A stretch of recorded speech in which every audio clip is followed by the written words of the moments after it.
Share on Pinterest. The short answer? It depends entirely on how it's made. Kombucha is a fermented tea beverage that's made its way into the hearts and refrigerators of people worldwide because of its purported health benefits from the healthy organisms created by the fermentation process that produce the drink. Kombucha is known to have a small amount of alcohol in it. But is there any caffeine in it? How much caffeine is in kombucha? According to the website Caffeine Informer, about 1/3 of the original caffeine content of the tea that's used may remain after a typical fermentation time. This means, for example, that an 8-ounce serving of kombucha made from a green tea steeped to full strength and containing about 30 mg (mg) of caffeine will likely contain about 10 mg of caffeine. It's not always easy to know just how much caffeine is in kombucha. As we discuss below, many factors influence just how much is in a single serving of kombucha.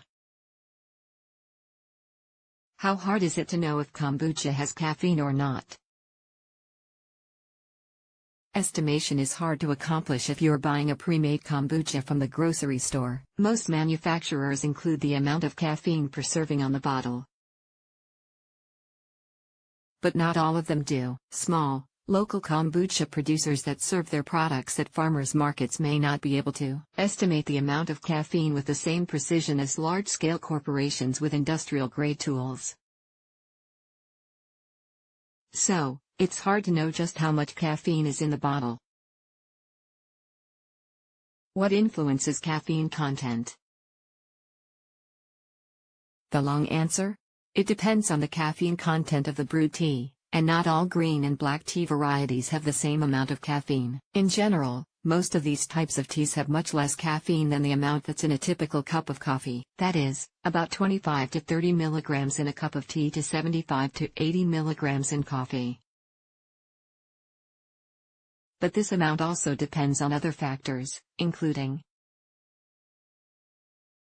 how long you steep the tea in hot liquid. More caffeine content seeps into the water the longer you keep the tea bag or leaves in the hot water.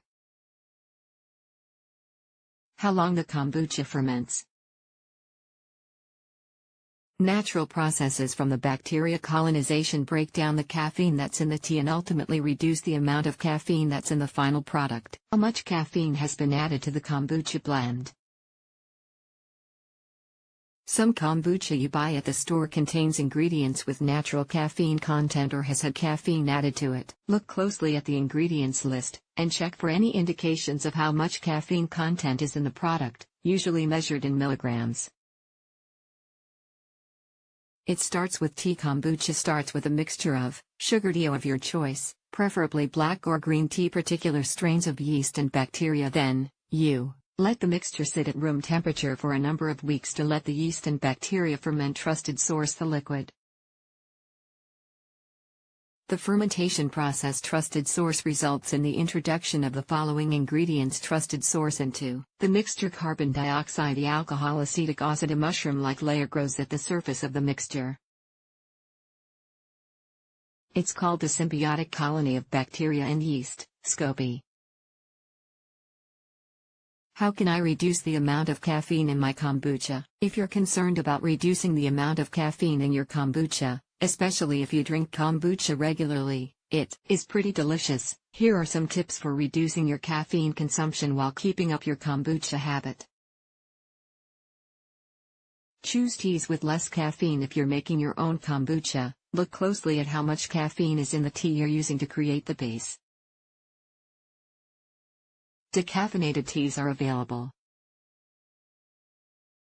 If you're looking to reduce your caffeine intake but still want a little caffeine kick, choose teas that have anywhere from 40 to 60 mg of caffeine. When choosing a decaf tea, look for those that have been processed with carbon dioxide or water, which won't interfere with the fermentation process.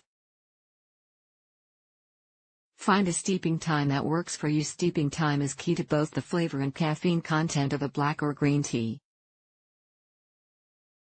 Reduce the steeping time if you want to reduce caffeine content.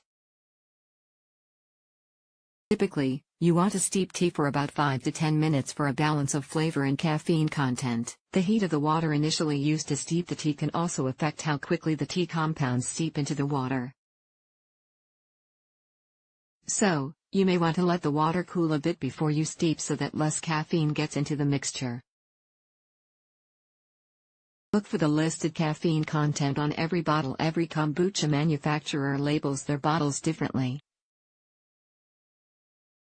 so you may have to look for caffeine content in several different places. Most of the big kombucha producers, such as GT or Health Ade, list caffeine on their bottle labels, although it may be hard to find depending on the label's design. In most cases, caffeine is listed opposite the front of the label, where the name of the company, product, and flavors are listed. Look at the other ingredients used in the kombucha mixture: added sugars, natural and artificial flavorings, and additional fermented ingredients like apple cider vinegar can affect the caffeine concentration. Nicotine can increase trusted source the rate of metabolism of caffeine. Reduce your serving size. Caffeine concentrations vary among kombucha varieties. If you're concerned about the amount in your kombucha, be sure to read the bottle label to get a sense of the caffeine content and other ingredients that can affect the concentration.